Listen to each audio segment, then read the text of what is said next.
سلام به همه بیننده های عزیز و ارجمند.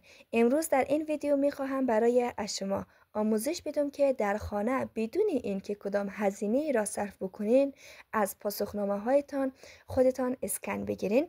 خب در رابطه با اینکه چگونه اسکن بگیریم این را در آخر ویدیو براتون آموزش میدم. در ابتدا باید شما به صورت درست پاسخنامه تان را پر بکنین که اسکن راحت‌تر گرفته شود.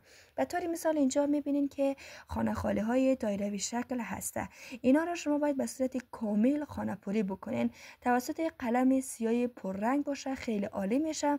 و اما توجه داشته باشین که توسط پنسل سیاه کمرنگ پر نکنین. زمانی که اینا رو خانه پوری میکنین دقت داشته باشین که در اینجا به طور مثال سوال شماره 8 را من مطمئن نیستم و زمانی که مطمئن نباشم من ایرا پر نمیکنم چون بلد نیستم. میرا خانه خالی ماندیم.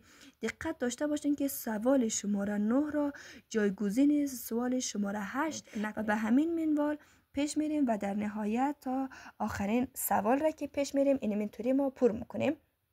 و اما چیزی که خیلی مهم هسته نباید قلم زدگی در اطرافش باشه. پاسخنامه تان باید صاف و تمیز باشه و همچنان مچالگی نداشته باشه. و زمانی که پرینت میکشین دقت داشته باشین که اینمی چارخانه که در اطراف پاسخنامه تان هسته را به صورت کامل باید در پرینت بیایه. در نهایت وقتی که ما میخوایم اینجا اینا را اسکن بگیریم باید بک‌گراند ما بک‌گراند سفید باشه که اینجا ما بک‌گراند سفید قرار دادیم، چون اگر بک‌گراند سفید نباشه یا اینکه میزتان باشه یا اینکه قالین باشه اینا خب رنگارنگ هستن و در اینجا الگوریتم ها گیج میشه که کدام پاسخنامه هستن و یا اینکه کدام بک‌گراند هستن. در این قسمت ببین کار ساده ای که هستم انجام دادیم.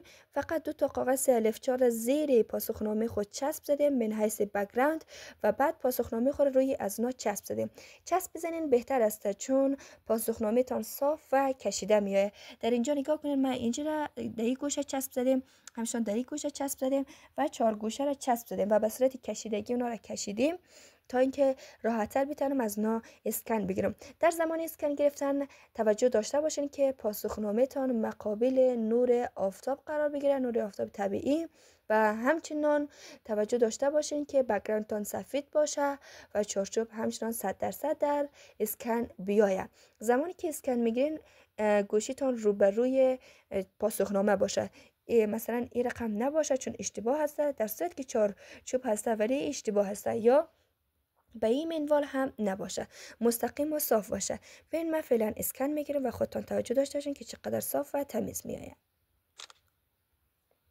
در اینجا ببین پاسخنامه ما صاف و تمیز آمده و اما چند مشکلات رایجی که نباید در اینجا شما اونا را رعایت بکنین این است که باید دقت بکنین که پاسخنامه تان صاف باشه. به طور مثال در اینجا نگاه کنین که پاسخنامه اول این که بک‌گراندم اشتباه هسته، دوم این که یک نقطه سیاه در اینجا هست که باعث میشه خود الگوریتم گیج شه که آیا این پاسخ هسته یا خیر.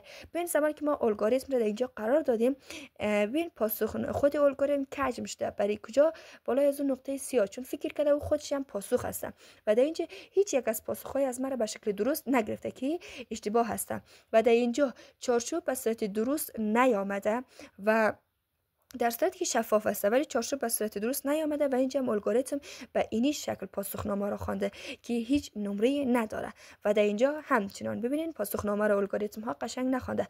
ولی او عکس نهایی که من گرفتم دانش آموزان عزیز ببینین چارچوب قشنگ آمده، بک‌گراند من بک‌گراند سفید هست و در اینجا الگوریتم به صورت خیلی شفاف و واضح پاسخنامه های از مرا گرفته و مد نظر گرفته. ببین چقدر دقت کرده و شفافیت را اینجا به خرج داده.